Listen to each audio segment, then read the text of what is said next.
Brothers ಎಲ್ಲರಿಗೊಂದು request. ನೀವೇನು ನೀವು traders ಇದ್ರಿ, ಬಿಪಿನ್ ದಾಸ್ ಸರ್ ನಿಮಗೆ ಈಸಿಯಾಗಿ ವಿತೌಟ್ ಕಾಸ್ಟು ಕನ್ನಡದಲ್ಲಿ ಕಲಿಸ್ಕೊಡ್ತಿದ್ದಾರೆ. ಇದನ್ನು ಕಲೀಲಿಕ್ಕೆ ನಾನು ಸ್ಟಾರ್ಟಿಂಗಲ್ಲಿ ಯಾವುದೋ ಒಂದು ಅಕಾಡೆಮಿಗೆ ಕನ್ನಡ ಅಕಾಡೆಮಿಯಲ್ಲಿ 25,000 ಕೊಟ್ಟೆ. 25 ರೂಪಾಯಿ ವ್ಯಾಲ್ಯೂನು ಸಹ ಸಿಗಲಿಲ್ಲ ಅಲ್ಲಿ. ನನ್ನ ಮಗ ಏನು ಹೇಳ್ಕೊಂಡಿಲ್ಲ, 1.5 ತಿಂಗಳು ಬರೀ ಕ್ಯಾಂಡಲ್ಸ್ಟಿಕ್ ಅಷ್ಟು ಹೇಳ್ಕೊಟ್ಟ.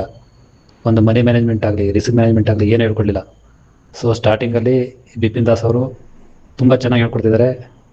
ಕಲೀಲಿಕ್ಕೆ ತುಂಬ ಇಂಟ್ರೆಸ್ಟ್ ಇರೋರು ಅದನ್ನು ಸೀರಿಯಸ್ ಆಗಿ ತಗೊಂಡು ಕಲೀರಿ.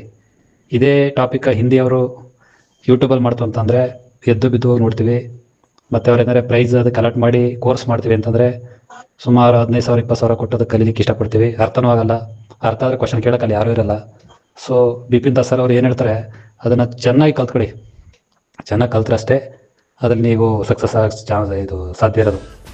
ಅಲ್ಲಿ ಯಾವನೋ ಒಬ್ಬ ಯೂಟ್ಯೂಬಲ್ಲಿ ಇನ್ನೊಂದು ಇನ್ಸ್ಟಾಗ್ರಾಮಲ್ಲಿ ವೀಡಿಯೋ ಹಾಕಿ ನಾನು ಅಷ್ಟು ಮಾಡಿದೆ ಇಷ್ಟು ಮಾಡಿದೆ ಅನ್ನೋದೆಲ್ಲ ಸುಳ್ಳು.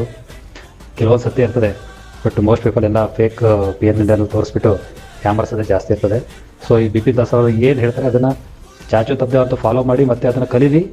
ಎಕ್ಸ್ಟ್ರಾ ಸೋರ್ಸ್ ಸಿಕ್ತು ಅಂದರೆ ಅದನ್ನು ಕಲೀರಿ. ಬಟ್ ಮ್ಯಾಕ್ಸಿಮಮ್ ಇವ್ರು ಕನ್ನಡದಲ್ಲಿ ಹೇಳ್ತಿದ್ರಲ್ಲ, ಈಸಿಯಾಗಿ ನಿಮ್ಗೆ ಅರ್ಥ ಆಗುತ್ತೆ. ಇದು ನಿಮ್ಗೆ ಯಾವಾಗ ಅರ್ಥ ಆಗುತ್ತೆ ಅಂದರೆ 2 or 3 years ಆದಮೇಲೆ ಗೊತ್ತಾಗುತ್ತೆ ಅವ್ರು ಎಷ್ಟು ಕಷ್ಟಪಟ್ಟು ನಿಮಗೆ ಒಂದು ಕಂಟೆಂಟ್ ಮಾಡಿ ಈಸಿಯಾಗಿ ಸಿಗೋ ಥರ ಮಾಡ್ತಿದ್ದಾರೆ ಅಂತ. All the best friends.